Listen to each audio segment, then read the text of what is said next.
everyone, welcome back to my channel. My name is Emily. If this is your first time here, you're welcome. And if you've been here before, thank you very much for coming back. Today's video is on how to get your HCPC registration on time without delay.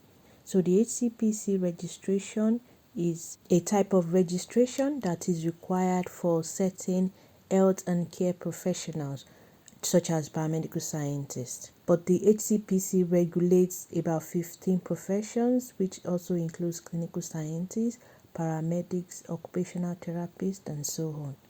The HCPC registration generally takes about 60 working days, which is like 12 weeks, but there can be delays due to various reasons.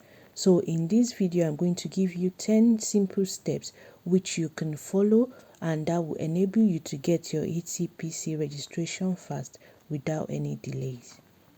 On my channel, I have some videos on how to apply for HCPC registration, how to work in the UK as an internationally trained medical laboratory scientist, how to apply for NHS jobs, and some other videos you might find useful. So if you've not had a look at this, kindly check them out for more information.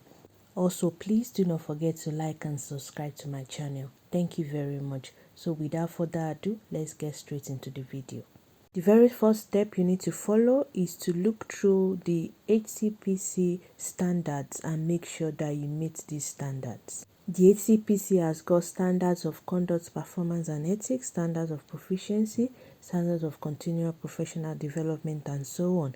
But the most important one that you need to focus on is the standard of proficiency. This is a professional standard that all registrants must meet in order to become registered and remain on the register. So make sure that you go through these standards and make sure that you actually qualify to apply for HCPC registration even before you begin. Also, do not forget that there's a requirement for English proficiency, which you need to demonstrate by passing like IELTS exam or any other English proficiency exam. So make sure that this is also one of your consideration before you apply. The second step would be for you to apply early. So make sure that you apply on time, as it can take a while for your application to be looked into. Although the HCPC website states it takes about 60 working days for the application to be processed, it could take longer due to various reasons. This could be due to the volume of application that has been submitted, or due to other factors such as COVID or any other thing that could affect the rate at which the HCPC registration are processed. So as soon as you get your documents sorted and your English language proficiency test done, put in your application on time, so that even if there are delays, you would still have enough time for you to get your application sorted, get your name on the register, then you can start applying for jobs as soon as possible. The third step is for you to submit a complete application. The application form comes with a guidance note, so make sure you look through these guidance notes to enable you to be able to fill the application form as adequately as possible. The international applicant also have the course information, so make sure also that this is completed and every part of the form is filled, and where there are stamps that are needed or signatures, make sure that everything is in place. The fourth step is for you to have a well-detailed application. The HCPC assessors make their determination of your application based on all the information that you've provided. So make sure that you include as much relevant information as possible in your application. Give enough evidence of your experience, of your education, of everything you've done and everything you know, so that they can have a full understanding of how qualified you are and how competent you are in your profession. These assessors will only know about you and make their decision based on the information that you've given them. So make sure you give them enough information about your experience, about your education, and about your training.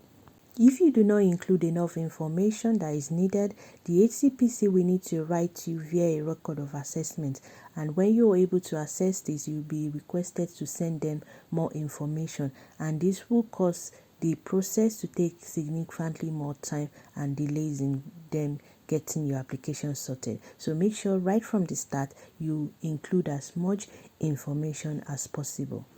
The next step would be for you to provide correct details in your application. These details will include things like your email address, your home address, the contact details of your referees. Make sure that you have their up-to-date correct information and not details of the old ones. So make sure that you contact your referees before you submit the application to make sure that you have their updated addresses and email or phone numbers, because they would be contacted and you will need them to respond on time.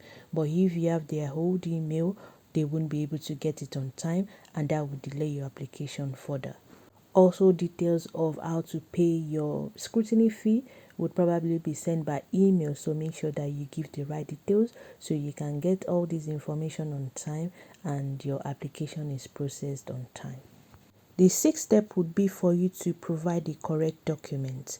Make sure that your proof of identity, like your passport, is valid and is not expired, and make sure that if you have a different name, probably due to marriage, make sure that you provide a passport that is in the same name with your application. So if you have a change of name, you also need to provide like your marriage certificate as an evidence. If any of your documents are not in English, make sure that you have them translated into English language before you start your application. And also you will need to provide like a proof of address of where you live.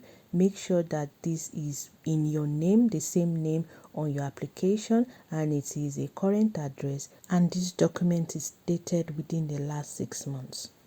Also, you'll be required to submit proof of your training, of your employment, and any professional registration. So this could be like letters or certificates from your respective organizations. So make sure that you have all these in English language, and make sure that the details correspond to the details on your form, like the dates of your graduation, the dates of your employment commencement and termination. All these details should correspond, and also make sure that it is in the same name as in your identity or in your application form. If there is a reason for the change of name, like marriage, make sure that you have a evidence to support this change of name, like a marriage certificate. The seventh step would be for you to pay your scrutiny fee on time. So once your application is accepted for processing, you will receive an email with a link to WordPay payment service. You will follow this link and you need to make payment within 72 hours. That is just 3 days grace period. This is why it is important for you to have all your correct details, like your email address, so that you can receive this link and make the payment on time. If someone else would be paying this fee for you, probably a guarantor or a parent, and you've put down their email address, make sure that they are aware that an important link would be sent to them within 72 hours, so that as soon as they receive it, they make the payment on your behalf.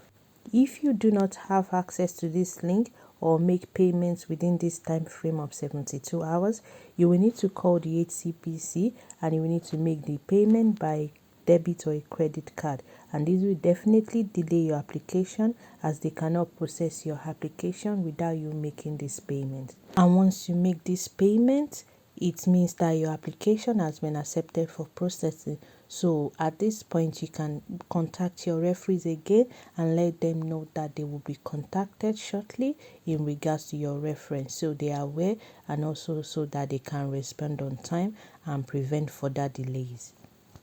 As I said earlier, your references response is quite important in relation to how fast you get your registration sorted. Because if your references do not reply HCPC on time, then your application will definitely be delayed. So make sure that you have the correct details of your referees, and also follow it up to make sure that they actually respond to HCPC on time. The next step is to make sure that you send your HCPC application via recorded delivery or a courier service. The address of the registration department to which you will send your application is on the application form. So make sure that you send this by recorded delivery, so that as soon as it's received, you are notified, indicating your application has been received, and processing of your application will start shortly. And the final step is to follow up on your application. As soon as you send your application to the HCPC, get in touch with the HCPC to confirm that your application has been received. Once your scrutiny fee has been paid, get in touch again to make sure that this fee has been received. And also, at any point, you can just check to find out the stage at which your application is. Probably they are waiting on a referee because they would not chase up your referees. So you will need to know what stage your application is, and if there's anything that you need to chase up, then you would be aware of it and you know the necessary step to take. So it's quite important for you to follow up your application so that it is not delayed. So there you have it, 10 simple steps on how to get your HCPC registration on time without delay. Thank you very much for watching this video. Please do not forget to check out the other videos in relation to registering with HCPC and working in the UK. And also, please do not forget to like, subscribe and share my videos, and I will see you in my next one. Bye for now.